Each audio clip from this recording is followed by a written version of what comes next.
Okay, so I want to give a little quick lesson on how to rotate the probe. Now, to rotate that probe involves having to have did a calibration program, which I have not showed y'all how to do yet, with calibrating the probe in different positions, like 90 degrees, 22, whatever you think you'll need to measure your part. Up until now, we've always just used it straight down, but it has the ability to rotate. So let's just say that, okay, we have calibrated this probe in multiple positions, and in this case, we have. Now I am in learn mode. And let's just say I don't have any parts set on the table to do this, but let's just say I have measured a couple areas with the probe straight up and down like this. Now I need to rotate my probe.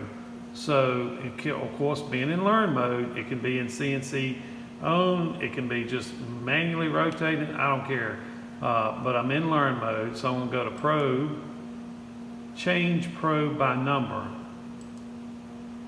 So, if you see here, I have 7 positions on this probe calibrated. So when we set the probe calibration up, we rotated it to 7 different areas.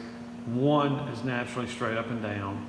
But all you have to do is to rotate it. If you're writing the program, let's just pick out 3. I'm gonna hit OK.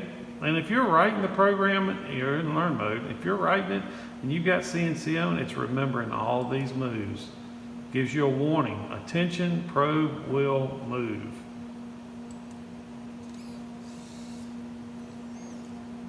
And now you can probe something that's in the, like if you're standing up and you got a hole and you need to go in there and measure it. When you get done, you go in there and do a circle, whatever you're going to measure on that side face of it. When you get done, you can go to change probe. Let's go to 5. Let's see what that does. A warning. So now you can go to the other side. And these are preloaded calibrations that we have did whenever we set up this probe. All right, and when you're finished, I would definitely suggest going back to the straight up and down, change probe to number. Straight up and down is number 1. I would suggest making that your probe, that's your typical probe position.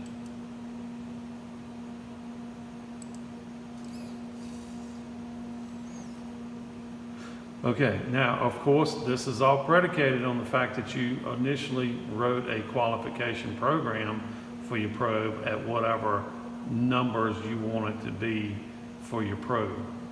So that is an easy, simple way of rotating the probe, and just got to remember to have it calibrated.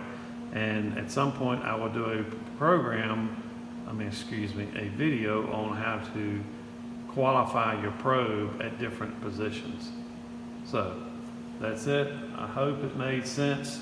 But this is after it's been qualified at different angles. Thank you.